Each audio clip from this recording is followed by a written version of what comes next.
All right, let's get started here. This is an original story from Hidden Revenge Family, and it took a turn you truly didn't see coming. Let's get into it.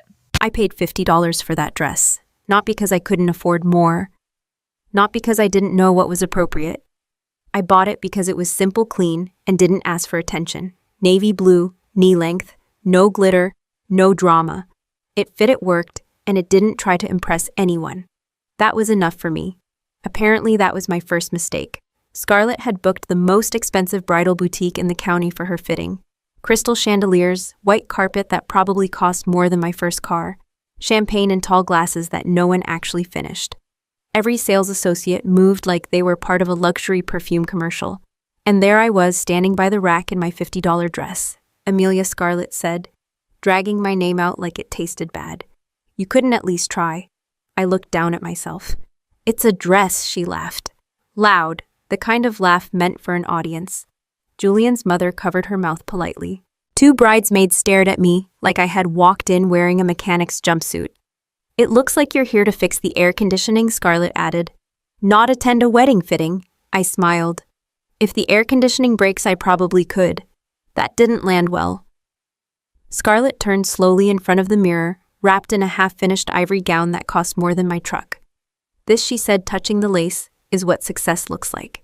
She looked at me through the reflection. And that, she tilted her head toward my dress. That's what happens when you waste your life in logistics. Logistics. That was her favorite word for me. She said it the way some people say dead-end job. To her, I was the family embarrassment. The older sister who never posted glamorous vacation photos. The one who didn't marry rich. The one who worked with grease and boxes. She liked telling people I handled warehouse stuff. It made her feel elevated. I stepped closer to the rack of gowns, running my fingers lightly over a sleeve. Don't, Scarlett snapped. The sales associate froze mid-step. She doesn't need to touch those, Scarlett continued. Some of these are custom imports. I slowly withdrew my hand. I was just looking. Scarlett's eyes dropped to my shoes. With what? Those work boots? They were polished leather, but sure. Work boots. She leaned toward the sales associate.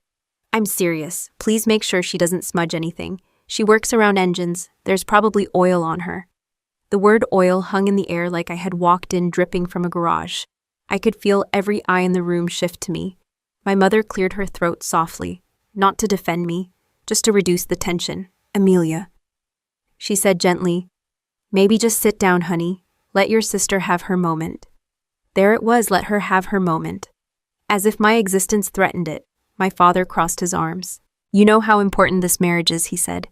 Julian's family has a reputation. Don't make things awkward. Don't make things awkward. By standing, in a dress. Scarlett stepped down from the pedestal and walked closer to me. She smelled like expensive perfume and victory. You've always been jealous, she said quietly. But not quietly enough. You couldn't build anything impressive on your own, so now you show up like this, trying to embarrass me. I almost laughed. Jealous? Of what? The diamond. The last name she was marrying into the country club membership she had already posted about twice, Scarlett, I said calmly. I'm here because you asked me to be. She folded her arms. I asked you because it would look weird if you weren't here. Not because I wanted commentary from the family failure. Family failure. That one was new. Julian shifted uncomfortably near the champagne table but didn't say a word. Of course he didn't. Scarlett raised her voice just enough. You've always been the embarrassment, Amelia. The one who never fit in. The one who smells like grease and calls it a career. There it was again. Grease. For the record, I didn't smell like grease, but I let her talk. Because people show you exactly who they are when they think you can't do anything about it. She turned back to the sales associate. If she touches one more gown, I want it noted. We're not paying for contamination. Contamination, that one impressed me. My father nodded once. Amelia, know your place. I felt that sentence land harder than the others. Know your place. My place. The funny thing about rank is that most people only recognize it when it's printed on a business card. I stepped back from the rack and took a seat on one of the white couches.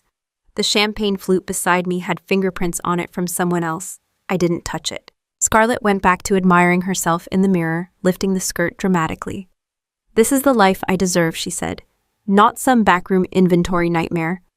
Inventory nightmare. I checked my watch. Then my phone vibrated. It wasn't a ringtone. It was a short-coded pattern. Scarlett rolled her eyes. Please tell me that's not one of your mechanic friends.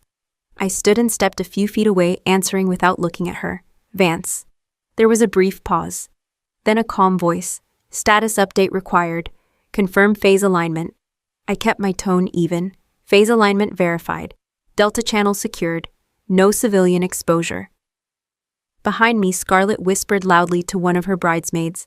See, I told you, she talks like that at work. It's like blue-collar Morse code. I ignored her. Proceeding under standard clearance, I continued. Awaiting green light pending, the voice replied. Maintain cover, understood. I ended the call and slipped the phone back into my purse. Scarlett tilted her head. What was that, ordering brake pads? I met her eyes. No, I said. Just confirming delivery timelines, which wasn't a lie. She laughed again. You see, logistics, that's all you are, all I am. She lifted the gown once more, twirling slightly, and I sat there in my $50 dress while my family pretended I was something that needed to be managed, minimized, and kept away from anything valuable. They saw oil, they saw failure, they saw someone beneath them. What they didn't see was clearance level. What they didn't understand was that sometimes the quiet person in the corner isn't silent because she has nothing to say. She's silent because she's measuring. I looked around that luxury boutique, at the chandeliers, at the polished floors, at the future in-laws who thought I was a cautionary tale, and I let Scarlett keep laughing because I knew something she didn't. Have you ever been the most powerful person in the room and still treated like you weren't allowed to touch the furniture? Tell me in the comments. I checked my credit alert before I even took off my shoes. The notification had come in while I was driving home from the boutique. Large balance increase. New line of credit. Unusual activity flagged. I don't panic over numbers. I work with numbers bigger than wedding budgets. But I don't ignore patterns either. I sat at my kitchen table, opened my laptop, and logged into my banking portal. There it was. A new credit line under my name. Approved 2 weeks ago. Limit $250,000. Current balance $187,432. I leaned back in my chair. Scarlett's wedding venue alone probably ran 6 figures. The imported flowers, the rehearsal dinner at a private estate, the custom gown, the designer invitations she had posted online like trophies. I pulled up the application documents. Name Amelia Vance. Social security number mine. Date of birth mine. Employment status. Independent contractor, logistics. Income level dramatically inflated. Digital signature, a messy attempt at my name. She didn't even try to copy it properly. I zoomed in. The A in Amelia slanted the wrong direction. I never looped my V. Whoever signed this had practiced just enough to be confident and not enough to be correct. I checked the billing address. Scarlett's apartment. I closed my laptop slowly, then I reopened it. Because denial wastes time. I drove to my parents' house that evening without calling first. Scarlett was there, of course, sitting at the kitchen island with a wedding planner and a stack of glossy catalogs. She looked up when I walked in. Wow, she said. Did you come to apologize for breathing near my dress? I ignored that. We need to talk, I said. My mother stiffened. Not tonight, Amelia. Your sister is stressed. Scarlett waved a hand. No, let her talk. I love when she tries to sound important. I placed printed copies of the credit application on the counter. This is in my name, I said evenly. Scarlett glanced down. Then she smirked. Oh, so we were skipping denial. You used my social security number, I continued. You opened a $250,000 line of credit. You've already spent almost $200,000. My father stepped closer. What are you accusing her of? I'm not accusing, I said. I'm stating. Scarlett folded her arms. Relax. It's temporary. Temporary fraud is still fraud. She rolled her eyes. Don't be dramatic. I looked at her. You forged my signature. She shrugged. Technically, it's just family borrowing. Family borrowing. I let that sit for a second. You didn't ask, I said. She leaned forward. You owe us. That caught my attention. Owe you what? Scarlett laughed lightly. Years. Years of what? Of living under this family's name and giving nothing back. I stared at her. I moved out at 18, I said. And you never helped with anything, she shot back. No wedding fund. No upgrades to the house. No connections. Nothing. You just disappear into your little logistics world and act superior. Superior? That was new. You make money, she continued. You just hide it. And you don't even have a real lifestyle. No kids, no husband, no social circle. What are you saving for? I kept my voice steady. That's not your decision. My mother finally spoke. Scarlett is building something respectable, she said softly. This marriage matters. It elevates all of us. Elevates. So stealing my identity elevates you? I asked. Scarlett didn't flinch. It's not stealing if we're going to pay it back. With what? She hesitated half a second. With wedding gifts, with future earnings. Julian's family has resources. There it was, not a plan, a fantasy. I tapped the paperwork. This is criminal. My father's jaw tightened. Careful with what? With the words you use. I looked at him. She committed fraud. He exhaled sharply. She's your sister, and I'm your daughter. Silence. Scarlett's smile faded slightly, but only slightly. You're overreacting, she said. You've lived off this family's goodwill for years. That sentence was so detached from reality, I almost admired it. I paid for my own education, I said. I bought my own truck. I pay my own bills. You still carry the Vance name, she snapped. That has value. I almost laughed. If she only knew how much. My mother stepped between us. We are not letting you sabotage this wedding over paperwork. Paperwork. That paperwork is a felony, I said calmly. Scarlett leaned back on her stool. Fine, then call the police. She said it like a dare, like she knew I wouldn't. You won't, she added, because then everyone will know your sister is a criminal, and that would ruin the wedding. She tilted her head. And you wouldn't do that. You're too obsessed with discipline. She wasn't wrong about discipline. She just misunderstood who it served.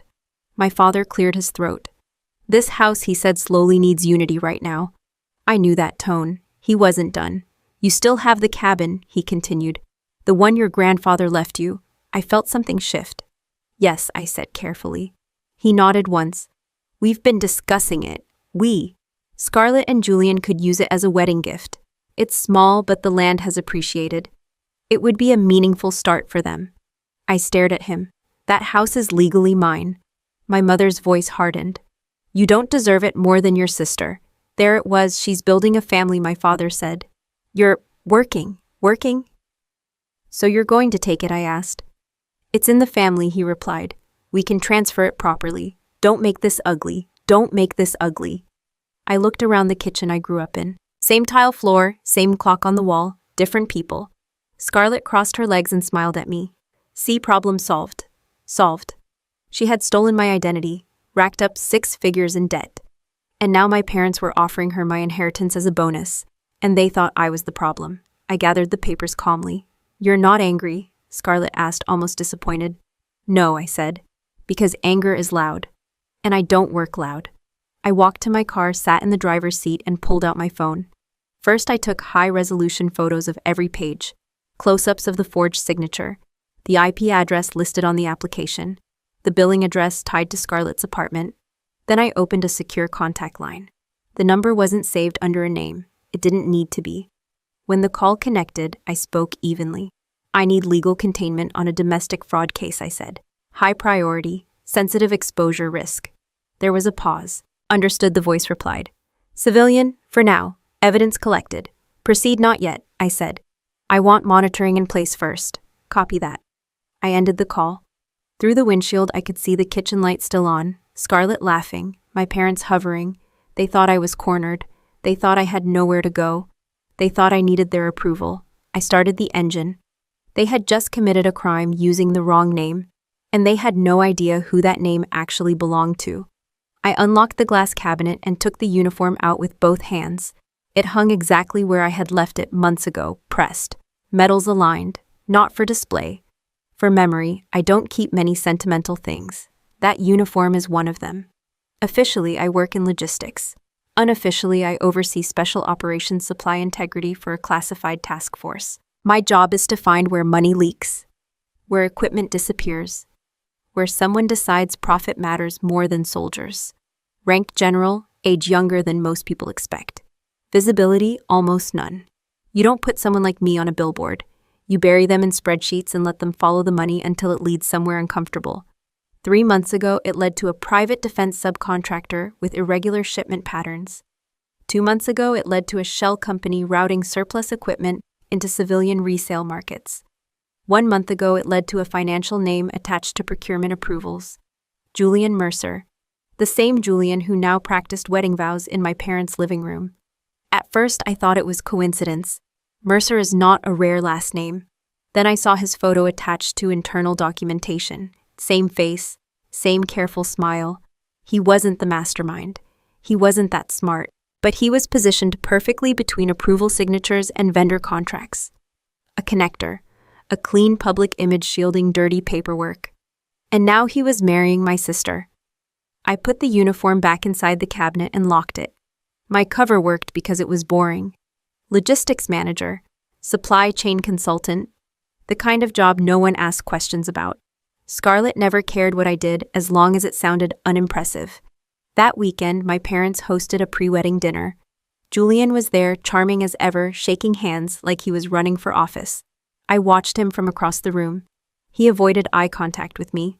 Interesting. Scarlett had insisted I come. Try to look normal, she texted. I wore jeans and a plain blouse. She scanned me when I walked in. Better, she said. At least you don't look like you just changed brake pads. Julian approached with a glass of red wine. Amelia, he said smoothly. Good to see you again. Likewise, I replied. He held my gaze a fraction too long. He knew something felt off. Maybe not what, but enough. Dinner moved into the living room. My parents showed off wedding photos on the TV. Scarlett kept mentioning the venue. Military estate, she said proudly. Private grounds, very selective guest list. Of course it was. Scarlett drifted toward the hallway at some point, pretending to show a bridesmaid the house. My mother followed. I didn't think much of it. Until I heard the sound, glass opening, then a short laugh. I stood and walked down the hallway. My bedroom door was open. Scarlett stood in front of my glass cabinet. The uniform was out. She held it up like a costume she found in a thrift store. What is this? She said loudly as I stepped in. My mother stood beside her. That's mine, I said calmly. Scarlett examined the medals. You really went all in on this fantasy, huh? It's not a fantasy, she smirked. Did you buy this online because it looks expensive for a hobby? My mother frowned at the jacket. Amelia, what is this? My uniform, Scarlett laughed. Her uniform, right. Julian appeared behind them holding his wine glass. His expression changed instantly. He recognized it. He didn't speak. Scarlett turned slightly and lifted her glass in one hand, still holding the jacket in the other. You know what this looks like, she said. Cheap cosplay. Before I could move, she tipped the wine. Red liquid spread across the front of the jacket. It happened in less than a second. The stain hit the fabric just below the medals. The room went silent. My mother gasped softly, not at Scarlett. At the potential mess on the carpet. Scarlett, she said. Be careful. Scarlett burst into laughter. Oh no, she said sarcastically. Did I ruin the costume? Julian set his glass down slowly. He wasn't smiling anymore. I stepped forward and took the jacket from her hands. The wine was soaking in. That uniform had been worn in places she would never survive for 5 minutes. And now it was dripping Merlot onto my bedroom floor. My mother grabbed a towel from the bathroom. Quick, blot it, she said to Scarlett. Scarlett pressed the towel lightly, still giggling. Relax, it's just fabric, just fabric. I looked at my mother. She didn't look at me. Amelia, she said quietly. If you're going to bring dramatic props into the house, don't act shocked when accidents happen. Dramatic props. I stood there holding my stained jacket while my sister dabbed at it, like she had spilled juice on a napkin. Julian shifted his weight. He opened his mouth slightly, then closed it. He understood what that uniform meant. He understood rank. He also understood exposure. Scarlett tossed the towel back into the sink. Honestly, she said, if you want to impress people, at least make it believable. She leaned closer to me. No one is buying that you're anything important. My mother sighed. Scarlett, enough. But she didn't correct her. She turned to me instead. Amelia. If this is going to cause tension before the wedding, maybe you should just go home. There it was. Not Scarlett, me. Don't ruin the atmosphere, my mother added. Atmosphere. I looked down at the wine spreading through the fabric. My hands were steady. That's something people misunderstand about discipline. It's not about suppressing emotion. It's about choosing when it becomes useful. Scarlett folded her arms again. If you're upset, she said sweetly, you can always skip the wedding. No one's forcing you. Julian finally spoke. Scarlett, maybe. She cut him off. What, you defending the mechanic now? He went quiet. I hung the jacket over the back of a chair. I'll handle it, I said. Scarlett rolled her eyes. With what fabric glue? I looked at her. No, I said evenly, with proper procedure. She laughed again. My mother pointed toward the hallway. Amelia, just go if you're going to stand there looking offended. Looking offended. I wasn't offended. I was calculating. Julian watched me as I picked up the uniform carefully. For a brief second, fear crossed his face. He had seen the medals up close. He had seen the insignia. He knew they weren't decorative. I walked past them without raising my voice. As I reached the door, Scarlett called out one more time. Next time, at least pick a better costume. I didn't answer, because she had just poured red wine on the only visible proof of who I actually was. And she still believed I was the least powerful person in that house. I was rinsing red wine out of the fabric when the knock hit the front door. Not a casual knock. 3 sharp, evenly spaced strikes. Professional. I stepped out of the laundry room and dried my hands on a towel. My parents were in the living room. Scarlett was scrolling through wedding decor ideas on her phone like nothing in the world required urgency. The knock came again. Scarlett groaned. If that's another vendor asking for deposits, tell them to email. My father walked to the door and opened it halfway. He froze. I didn't need to see it to know. Boots on pavement, engine idling, the faint sound of doors closing in sync. I stepped into the hallway. 2 uniformed service members stood on the porch. Formal posture, no small talk. One of them spoke. We're looking for Vance. Scarlett pushed past my father before he could respond. That's me, she said instantly. Of course it was. The soldier glanced down at a tablet in his hand. Full name, he asked. Scarlett Vance, she replied confidently. Well, technically soon to be Mercer, but yes. The soldier didn't smile. Amelia Vance, he clarified. Scarlett hesitated for half a second. Yes, she said anyway. That's my full name. It wasn't. I stepped forward, but stayed inside the hallway, just out of their direct line of sight. The second service member held a sealed package. Thick envelope, official markings, urgent delivery, he said. Signature required. Scarlett grabbed the clipboard before my father could speak. I'll sign, she said. She scribbled something messy across the digital pad. The soldier studied her for a second too long. Understood, he said, finally handing her the envelope. They didn't salute. They didn't linger. They turned and walked back to the vehicle without another word. Scarlett shut the door and held up the package like she had just won a prize. What did you order? She called out loudly toward me. New spark plugs. I stepped into the living room. That's not yours, I said calmly. She rolled her eyes. Relax, it says Vance. That's us. She flipped the envelope over. Official seal, department insignia. Her smile faded slightly. Why would they send you anything? She muttered. Open it, my father said. Scarlett slid her finger under the seal and tore it open carelessly. Several items slid halfway out. A velvet case, a folded document stamped in red. She blinked. What is this? She said. She opened the velvet case.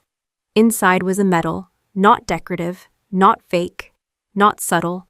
Her expression shifted from confusion to irritation. Oh my God, she laughed. You actually ordered medals online. I stepped closer. Give it to me, I said. She pulled it back. My mother leaned in. Amelia, what is this about? Scarlett flipped open the folded document. She scanned the first few lines. Then her face tightened.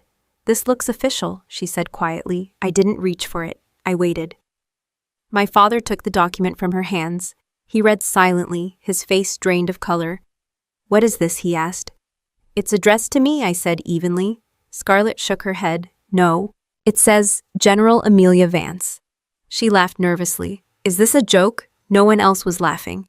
I stepped forward and took the papers from my father's hands. High-level summons, immediate reporting instructions, reference code tied to active investigation, and the medal, honor commendation approval, signed by the commanding authority overseeing my task force. I already knew that signature, Silas Harrison. The name hit harder now. Silas Harrison wasn't just any officer.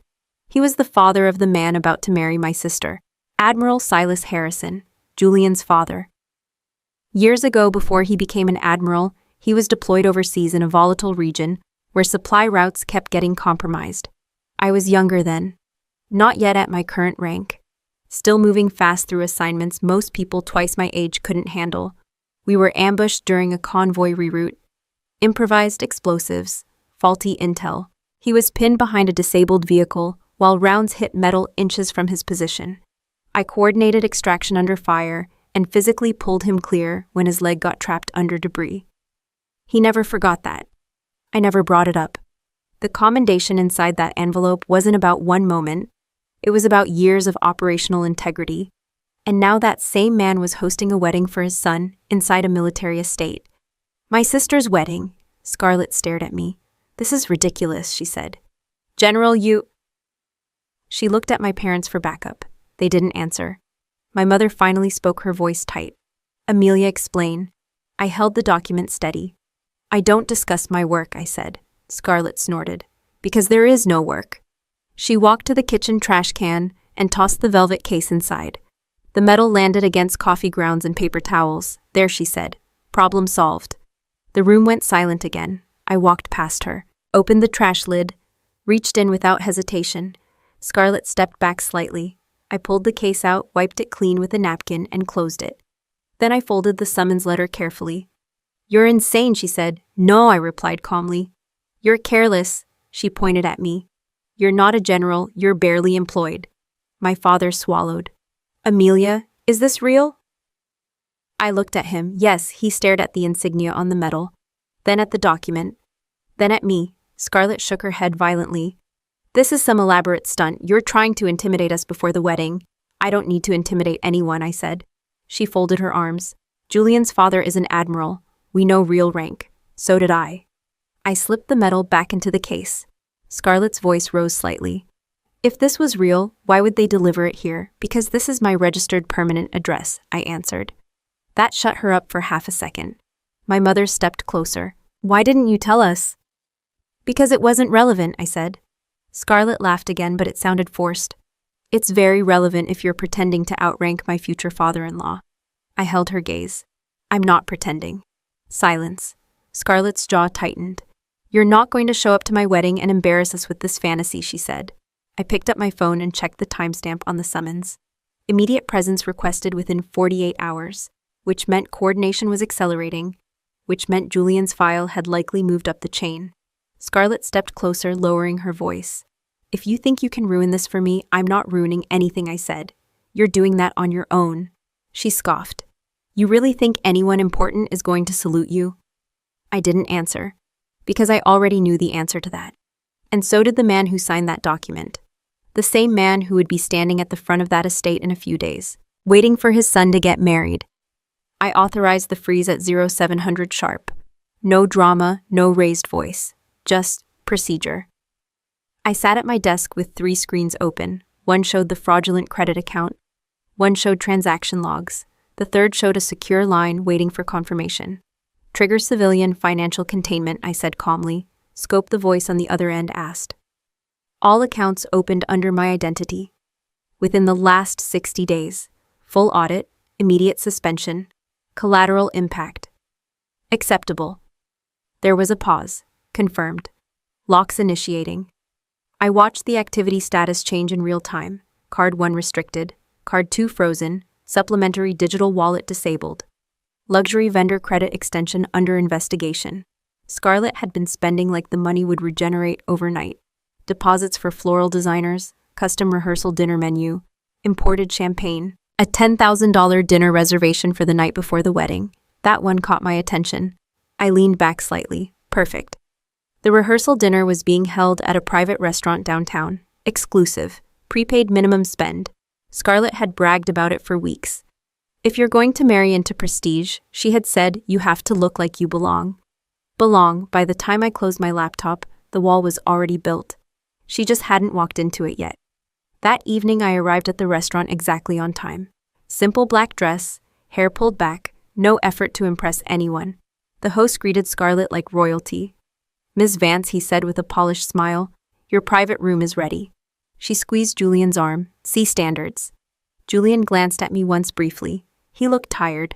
The private dining room was filled with soft lighting and overconfident conversation.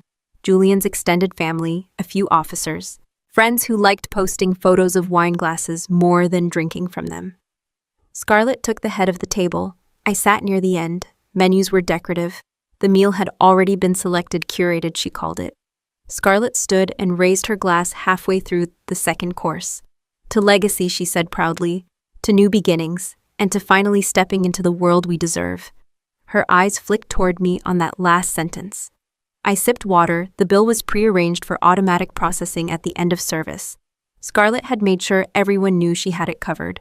Around 9:30 p.m., the restaurant manager entered quietly and approached Scarlett. He bent down slightly to speak. Her smile faltered. He whispered again. She laughed too loudly. That's impossible. He handed her a small device. She stared at it. Then she stood abruptly. I'll be right back, she announced, grabbing her purse. Julian followed her out into the hallway. I remained seated. 3 minutes later, I heard her voice from outside the room. What do you mean declined, she snapped. Another pause. Run it again. Silence. I don't care what it says. Run it again. A longer silence. The manager's voice stayed calm. I'm sorry, ma'am. The account is restricted. Restricted. That word travels. Scarlett stormed back into the dining room, face flushed. There's a technical issue, she said tightly. Amelia, did you touch anything? Every head turned toward me. I blinked slowly. Touch what? She stepped closer. My card. Your card. The one under your name, she hissed quietly. There it was. Public enough to hear. Quiet enough to pretend it wasn't. Julian's father wasn't there yet. He was arriving for the wedding tomorrow. Tonight was Scarlett's stage, and the stage lights had just flickered. Scarlett leaned over me. Fix it? I don't have access to your wallet, I replied calmly. Her voice rose. Stop pretending. My father stood from his chair. Scarlett, lower your voice. She ignored him. You froze it, didn't you? She demanded. I looked at her steadily. You opened a $250,000 credit line in my name, I said evenly. What did you think would happen? Gasps. Soft but audible.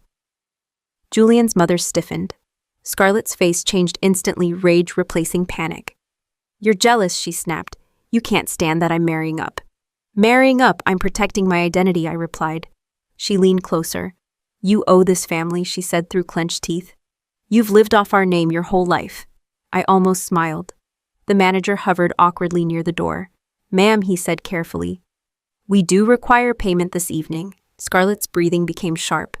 She turned back to me. You did this on purpose. Yes, I said. I didn't raise my voice. I didn't soften it either. The room went silent. Julian finally spoke. Scarlett, maybe we should? Before he could finish, she turned and slapped me, hard.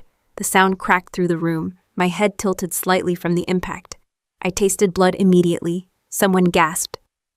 Julian grabbed her arm. What are you doing? She pulled away. She's sabotaging my wedding because she's a failure. Failure. I placed my napkin calmly on the table. Stood up slowly. The room felt smaller now. All eyes on me. I touched my lip. Blood. Scarlett was breathing heavily like she had just won something. You think you can embarrass me, she said loudly. You think because you have some fake paperwork you can ruin this.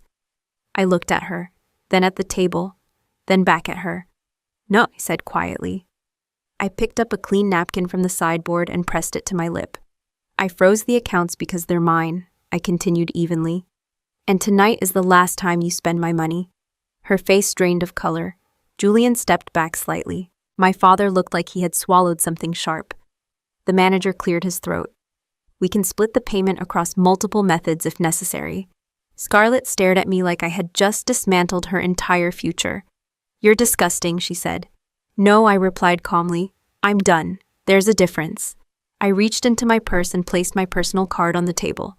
For my meal only, I told the manager. Not the room, not the $10,000. Just my plate. Scarlett's breathing became uneven. You're going to humiliate me over money, I met her eyes.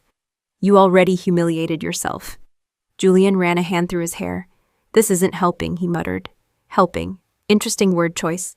Scarlett looked around at the guests, then back at me. Her voice dropped into something colder.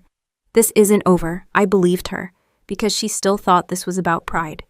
It wasn't. It was about evidence. And walls don't fall because someone screams at them. They hold. Tomorrow she would walk down an aisle believing she still controlled the narrative. And tomorrow the rest of it would start moving into place. I arrived 10 minutes before the ceremony started. The estate was exactly what Scarlett had bragged about.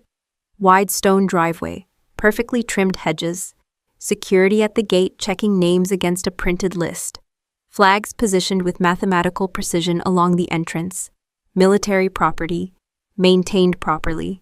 I stepped out of my truck wearing the same simple navy blue dress she had mocked. Pressed, clean, no jewelry except a watch. The guard at the entrance checked my ID.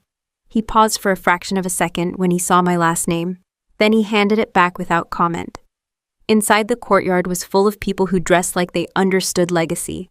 Tailored suits, polished shoes, quiet conversations about postings and portfolios. Scarlett stood near the front of the aisle, radiant and rehearsed.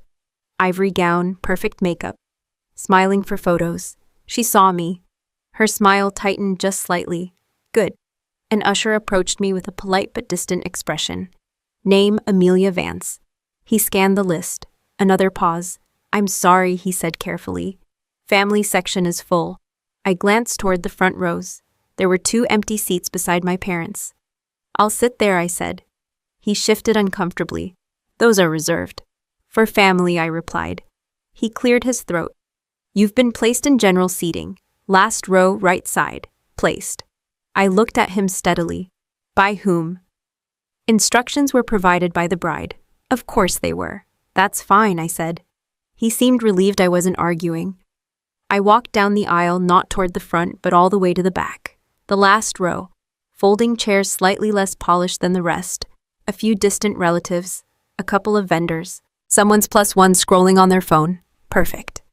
As I passed my parents, my mother avoided eye contact. My father pretended to adjust his cufflinks. 2 guests approached them immediately after. Are you Scarlett's parents? One woman asked. My mother smiled brightly. Yes, we're so proud. She's our only daughter. Only daughter. The word didn't echo. It settled. My father nodded. She's always been ambitious. Ambitious. I kept walking. I took my seat in the last row without reacting. From the back, you see everything differently. You see the backs of heads instead of faces. You see who leans in to whisper. You see who checks their phone when they think no one notices. And you see security placement. There were plainclothes officers positioned at 3 entry points, not local, military police. They blended well, but I recognized posture. Julian stood at the front beside the officiant. Black tux, controlled expression, but he wasn't steady. He kept glancing toward the side entrance, waiting. Scarlett adjusted her bouquet and whispered something to a bridesmaid, probably about me. Good, let her think that's the main threat. I crossed my legs and placed my purse on the empty seat beside me. Then I pulled out my tablet. Small, standard, looks harmless. I opened a secure app. 3 live feeds appeared. Feed 1 service corridor behind the main hall. Feed 2 catering entrance. Feed 3 private staging room where Julian had been preparing earlier. Audio was muted, but visuals were enough. 2 military investigators were already inside the restricted wing of the estate. Warrant signed. Authorization cleared. Timing synchronized with ceremony start to avoid public disruption until necessary. Julian shifted again at the altar. He knew something. Scarlett finally began her walk down the aisle. Music started. Everyone stood. I stayed seated. No one noticed. From the back, I watched her glide forward like she had already won. She passed my parents. My mother dabbed her eyes dramatically. My father stood tall, no acknowledgement of me. Just their only daughter. Scarlett reached Julian and took his hands. The officiant began speaking about unity and honor. Interesting word choice.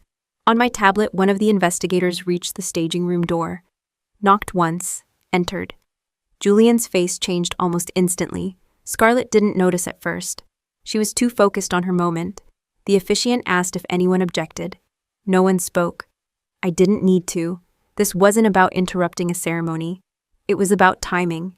Julian's breathing became visible from where I sat. Scarlett squeezed his hand, thinking it was nerves. On the screen, one investigator presented paperwork. Julian looked at it, then at the officer, then back at the paper. His jaw tightened. He nodded slightly. Composure. He was trying to hold it together. Scarlett smiled at the audience, unaware. I adjusted the angle of my tablet to reduce glare. From the front row, my parents looked proud.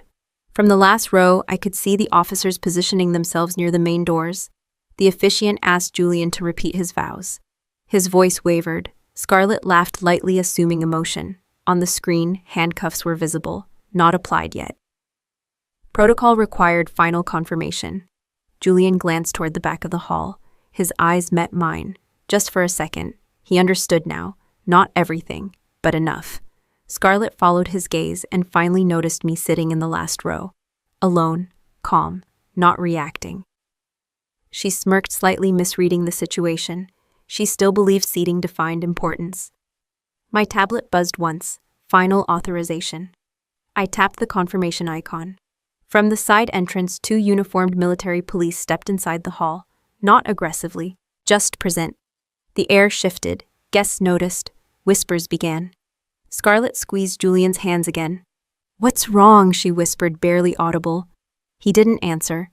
The officiant paused mid-sentence. My father turned slightly in his seat. Confusion spreading. I remained seated in the last row, invisible, watching.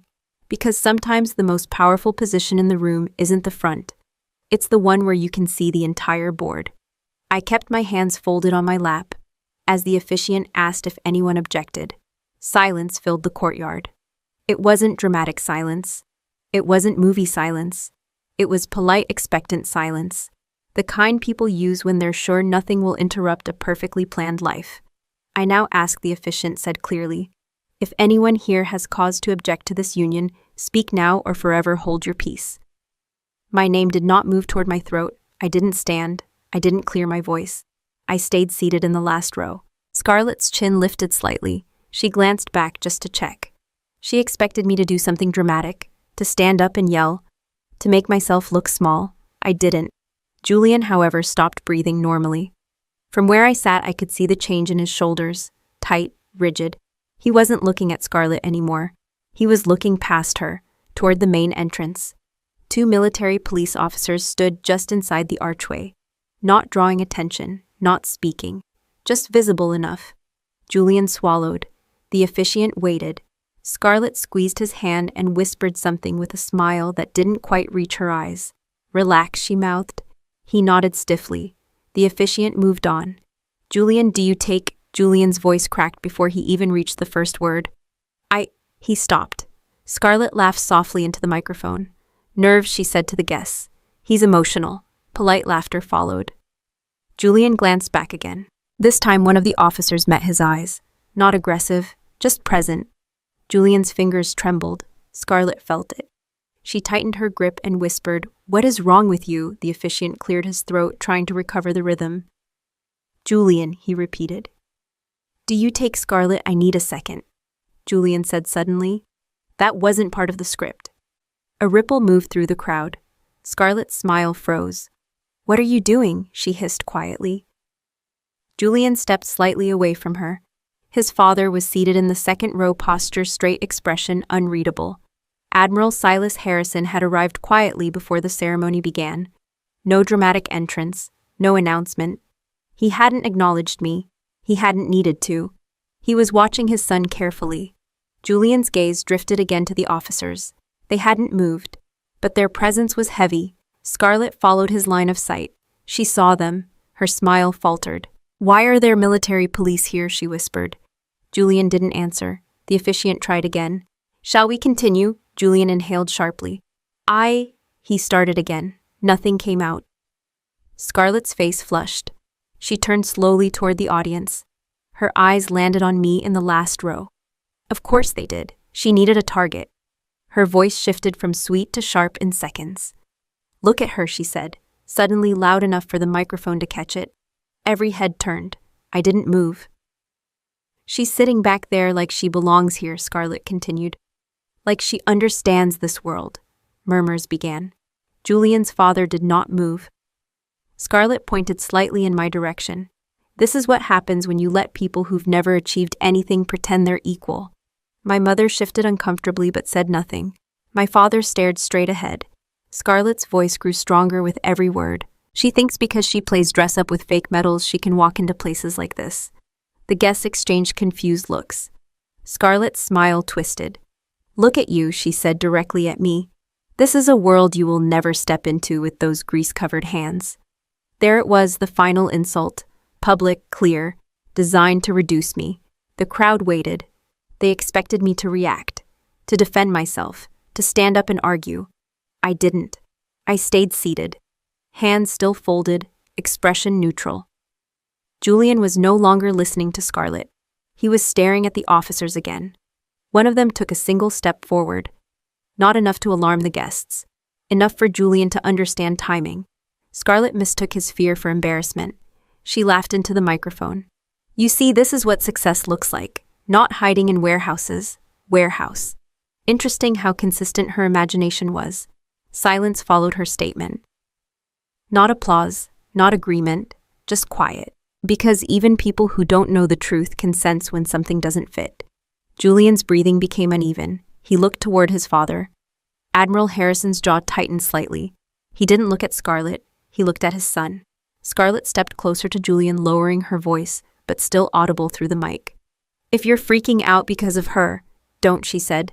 She can't touch us. Can't touch us. Julian closed his eyes briefly. On my tablet, the authorization status changed from pending to active. I didn't look down. I didn't need to. I could feel the shift. Scarlett lifted her chin again and addressed the guests. Sorry for the interruption, she said brightly. Some people just don't know how to stay in their lane. Her eyes locked on mine one more time, especially when that lane involves motor oil. Light laughter from a few distant relatives who didn't understand the context. I stood up slowly, not abruptly, not dramatically. Just enough to be seen. Scarlett's smile widened, expecting confrontation. I didn't speak. I didn't raise my hand. I simply stood and waited. Because storms don't announce themselves by shouting. They change the air first. Julian felt it. His shoulders sagged slightly. One of the officers stepped fully into the aisle now. Scarlett turned, irritation flashing across her face. What is this? She demanded quietly. The officer didn't answer her. He looked at Julian. Sir, he said firmly but respectfully. The word cut through the ceremony like a blade. The guests went completely silent. Scarlett's smile finally broke, and for the first time since this entire performance began, she realized she might not be the one controlling the room. I stayed on my feet as the officer addressed Julian.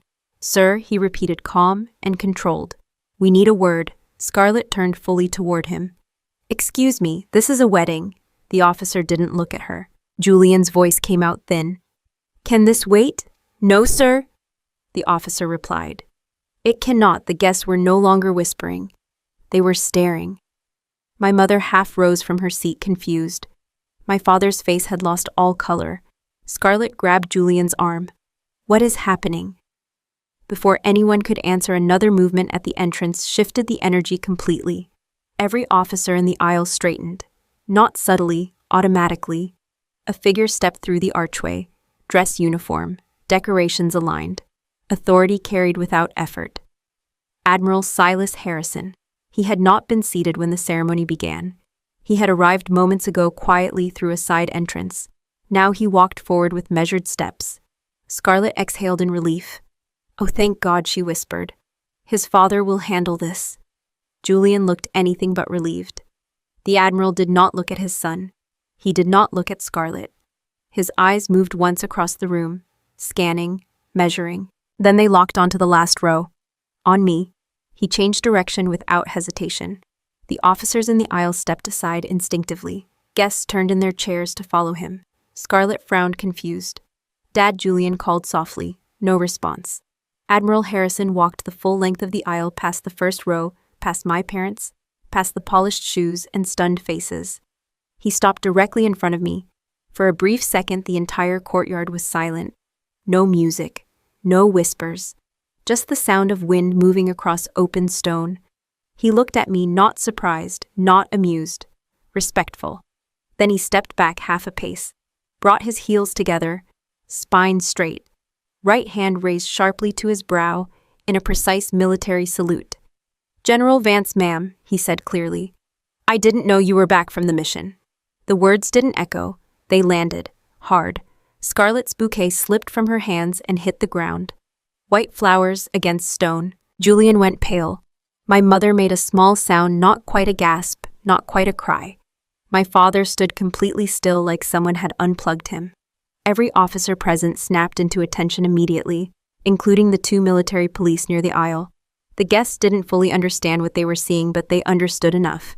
A ranking admiral does not salute lightly, especially not at his own son's wedding. I returned the salute calmly.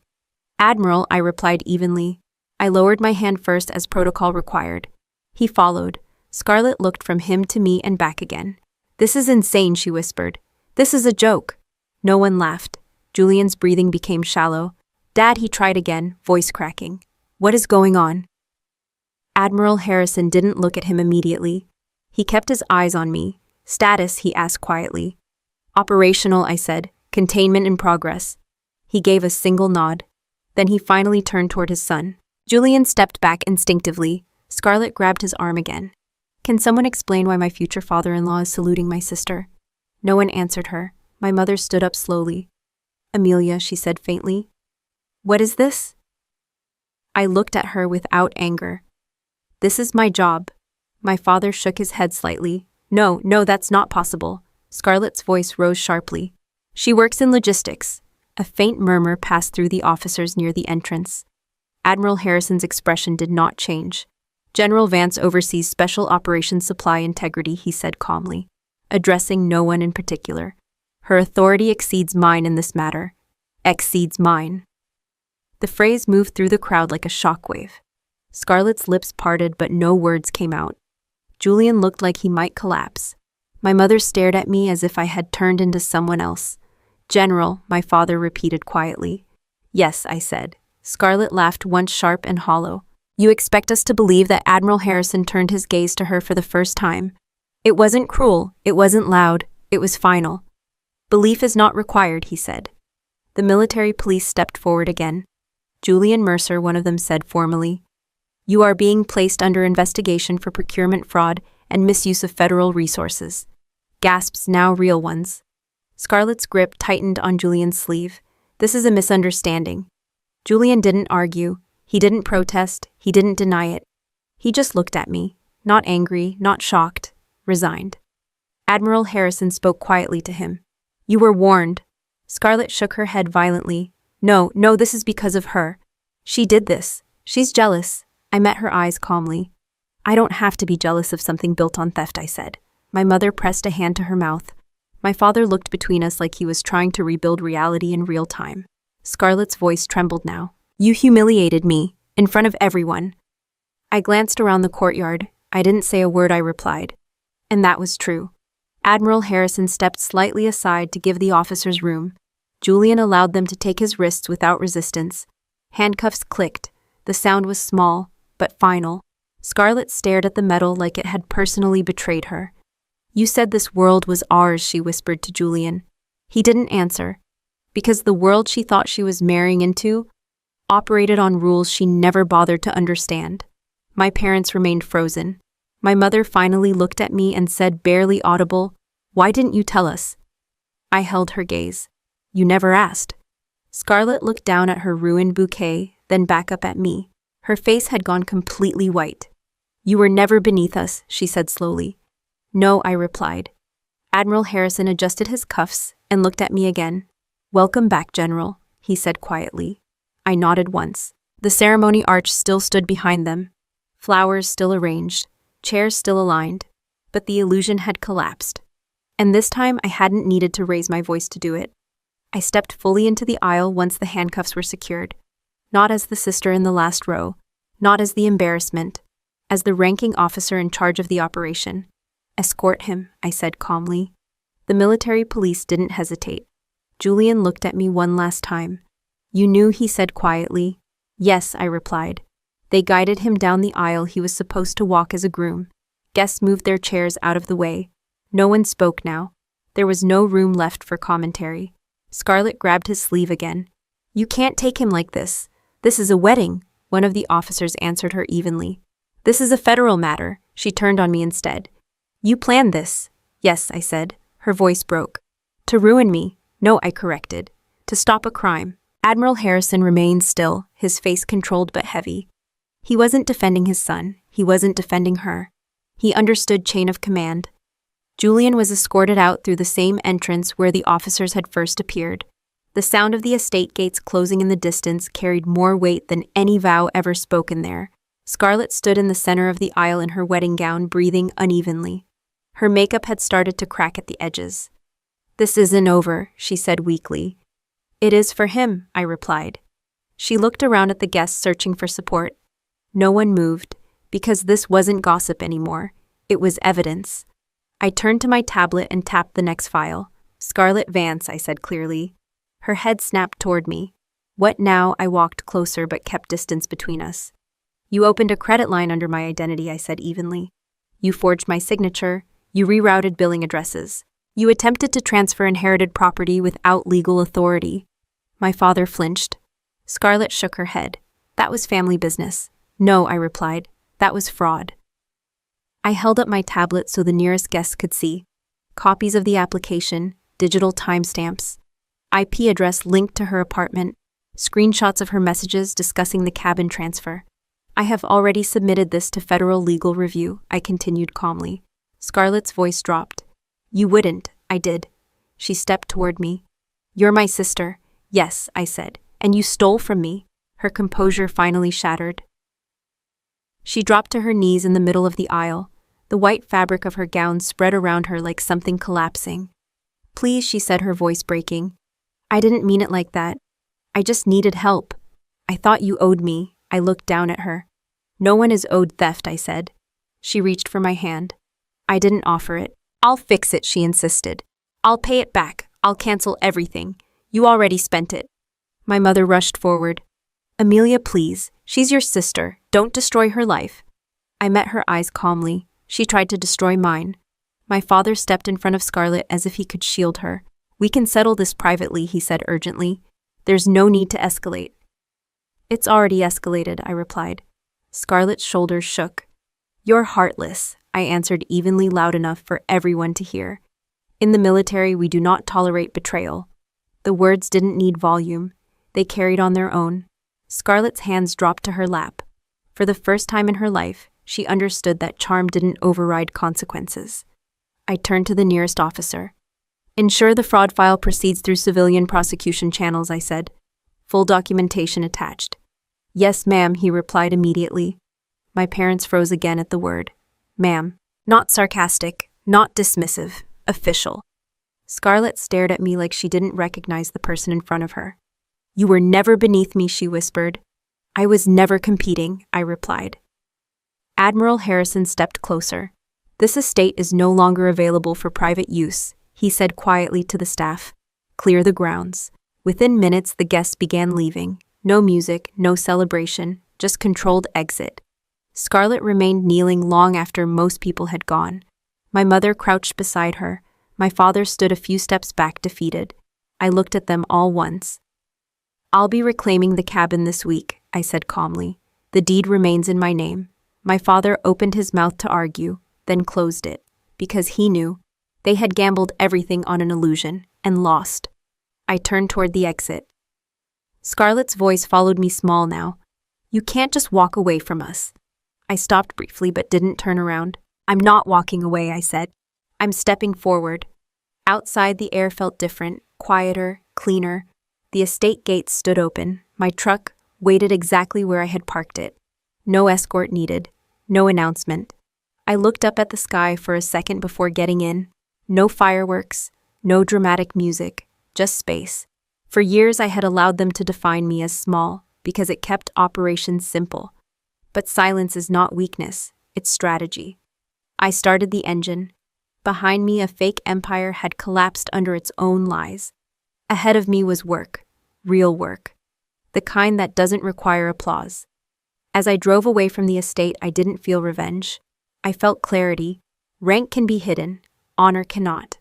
Do you think I was right to cut them off completely, or should blood still matter after betrayal like that? Share your thoughts in the comments, and if you believe integrity should never be optional, subscribe for more stories about justice and strength. I didn't win that day because I was louder.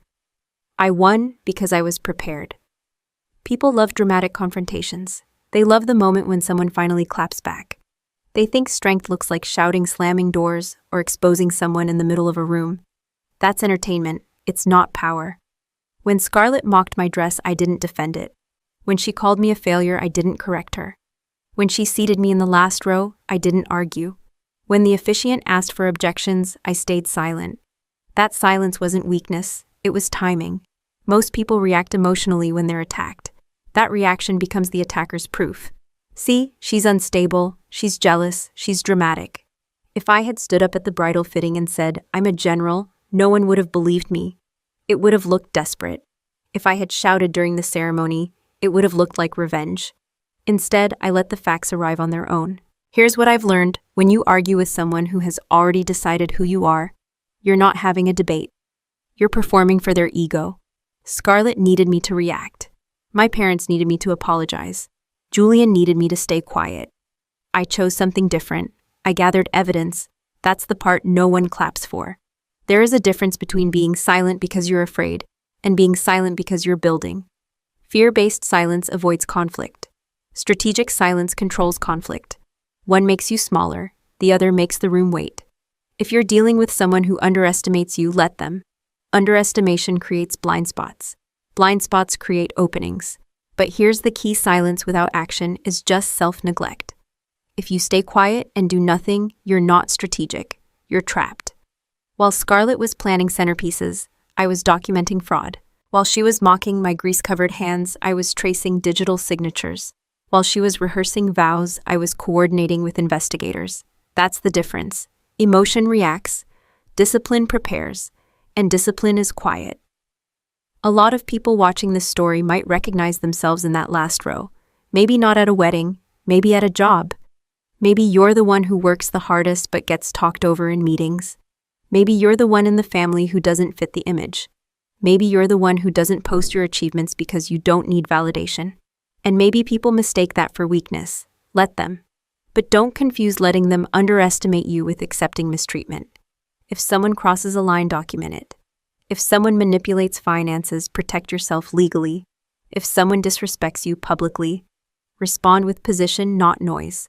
There's something powerful about letting the truth arrive without announcement. When Admiral Harrison saluted me, I didn't have to say a word. The room recalibrated on its own. Power revealed at the right time doesn't need defense. Another lesson: not every insult deserves a response, but every pattern deserves attention. Scarlett's behavior wasn't one comment. It was escalation, mocking the dress, blocking the seating, stealing my identity, attempting to take inherited property. If I had exploded at the first insult, I would have missed the bigger crime. Some people provoke you early, so you never see the real damage forming behind the scenes. That's why discipline matters. Not the kind where you suppress your emotions until you break. The kind where you control your response long enough to choose the outcome. Let me be clear about something: staying calm doesn't mean staying passive. I froze the accounts, I filed the documentation, I authorized the arrest. I just didn't narrate it in advance. If you're in a situation where you feel underestimated, ask yourself 2 questions then. Are you staying quiet because you're scared to act too? Or are you staying quiet because you're building leverage? Those are not the same thing. Leverage changes conversations without raising your voice. There's also a dangerous habit people develop when they feel dismissed over explaining. You don't owe everyone access to your resume. You don't owe everyone your credentials. You don't owe everyone proof of your worth. If someone needs to see your title to treat you with respect, they were never respecting you. They were respecting your label. Real confidence doesn't chase recognition. It enforces boundaries. And boundaries are not emotional speeches. They're decisions. Freezing the credit accounts was a boundary. Submitting the fraud documentation was a boundary. Walking away from my family was a boundary. No yelling required. If you're constantly defending yourself, you're exhausted because you're fighting on the wrong battlefield. Stop arguing. Start documenting. Stop reacting. Start preparing. Stop proving. Start positioning. One of the most dangerous things you can be is calm while everyone else is loud. Because calm people make calculated moves. And calculated moves don't need applause. You know what really shifted the room that day? It wasn't the handcuffs. It was the salute. Not because it exposed my rank, but because it exposed their assumptions. The people who laughed at me weren't evil. They were comfortable. They had decided what I was worth based on presentation. Presentation is easy to fake. Character is not. So here's the lesson I want you to take with you. You don't have to win every argument. You only have to win the outcome. and outcomes are built in silence long before they show up in public. Have you ever stayed quiet while people assumed you were weak, only to prove them wrong later? I want to hear your story. Share it in the comments, and if you believe strength doesn't need to shout. Subscribe for more stories about discipline, boundaries, and real power. The hardest lesson I learned wasn't about rank. It was about access. For most of my life, I believed family automatically meant loyalty. I believed blood created boundaries that outsiders couldn't cross. I believed if you shared a last name, you shared protection. I was wrong. Family does not mean access to your identity. Family does not mean access to your finances. Family does not mean access to your peace. Scarlett didn't see my social security number as protected information. She saw it as a shared resource. My parents didn't see my inheritance as legal property. They saw it as negotiable. They believed proximity created permission. It doesn't. One of the most dangerous ideas people grow up with is this: their family. They wouldn't hurt me. Sometimes the people who feel most entitled to your life are the ones who feel least accountable for damaging it. Scarlett didn't wake up one day and decide to commit fraud like a stranger would.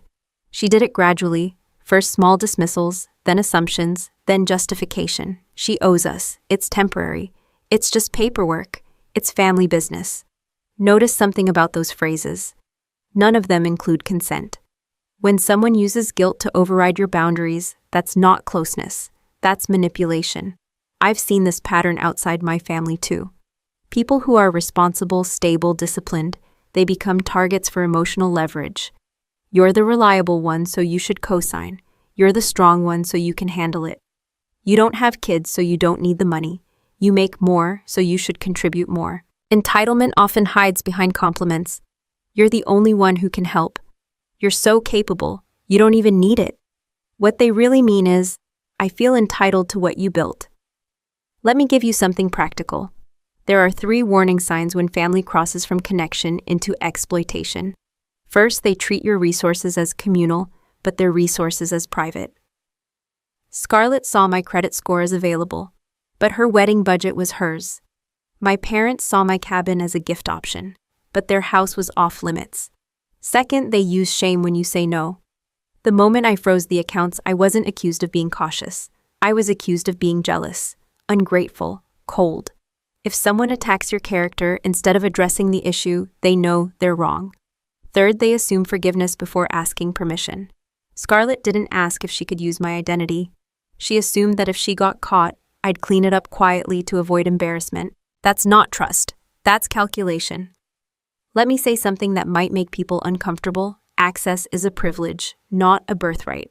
Sharing DNA does not automatically grant someone entry into your bank account, your property, or your private information. If someone cannot respect your boundaries when things are calm, they will absolutely violate them when things are desperate. Another important truth: cutting someone off is not revenge. It's risk management. When I removed my parents and Scarlett from my life, it wasn't dramatic. It wasn't fueled by anger. It was a security decision. They had demonstrated they were willing to steal my identity, manipulate legal documents, rewrite narratives publicly, justify criminal behavior as family unity. That's not a misunderstanding. That's a pattern. And patterns predict future behavior. A lot of people stay in unhealthy family dynamics because they confuse guilt with responsibility. You are not responsible for maintaining relationships at the cost of your integrity. You are not required to sacrifice your stability to preserve someone else's image. And you are not obligated to tolerate betrayal because that's just how they are. Let's talk about the financial side for a moment because this part matters in real life. If you have decent credit, monitor it. If you have assets, protect them legally. If you inherit property, confirm the deed is recorded correctly. If a relative asks you to co-sign anything, read every page. If someone says it's just temporary, verify the exit plan. Trust is not a substitute for documentation. Some people think setting boundaries with family makes you harsh. Here's what's actually harsh: cleaning up a financial disaster someone else created in your name. Here's what's actually harsh: watching your work collapse because you didn't want to offend someone. Scarlett believed I wouldn't escalate because it would make the family look bad. She underestimated something important. My loyalty is to principle first. Family that demands silence in the face of wrongdoing is not protecting unity. They're protecting reputation. And reputation built on secrecy always cracks. There's another layer here that people don't talk about enough. Sometimes you outgrow your family, not financially, not socially, ethically. If your standards rise and theirs stay the same, tension will follow. You have two options. Lower your standards to maintain comfort, or maintain your standards and accept distance. I chose distance. It doesn't mean I don't remember where I came from. It means I refuse to let where I came from dictate where I'm going. If someone only values you when you provide something money, influence, stability, that's not love, that's utility. And you are not a utility. You are not a backup plan. You are not an emergency fund. You are not a reputation shield. You are a person with boundaries. The night Scarlett knelt in her wedding dress and begged, it wasn't because she understood the moral failure. It was because she understood the consequences. There's a difference. Consequences teach lessons that conversations never could. If you're watching this and you're struggling with family boundaries, ask yourself this. If this person were not related to you, would you allow this behavior? If the answer is no, then blood is the only thing holding the door open. And blood is not a legal contract. Family should be the safest place in your life. If it's the most dangerous one, you're allowed to close it. Do you believe family should always get unlimited chances? Or is there a point where protecting yourself becomes more important than preserving the relationship? Share your thoughts in the comments, and if you believe boundaries are strength, not cruelty. Subscribe for more stories about discipline, integrity, and self-respect. I didn't wear my uniform to prove who I was. I wore it when the job required it. That's something most people misunderstand about rank. Titles are situational, honor is constant. Scarlett built her identity around appearance, the right venue, the right last name, the right guests, the right image. She believed status was something you entered when the doors opened and the spotlight hit. I learned something different. Status can be borrowed, image can be staged, reputation can be curated, honor cannot. When Admiral Harrison saluted me, it wasn't about exposing my title. It wasn't about humiliating anyone. It was recognition of work done when no one was watching. Most of what I do never shows up on social media. There are no announcement posts, no captions, no applause. Just reports filed correctly, audits completed quietly, decisions made when they're inconvenient. Scarlett wanted a world she could step into and be admired. I built a world where I could stand alone and still be accountable. That's the difference. There's a dangerous obsession in modern culture with being seen, being validated, being publicly acknowledged. But the people who chase visibility often neglect foundation. Let me put it plainly, if your confidence depends on someone else recognizing your title, you don't actually have confidence. You have dependency.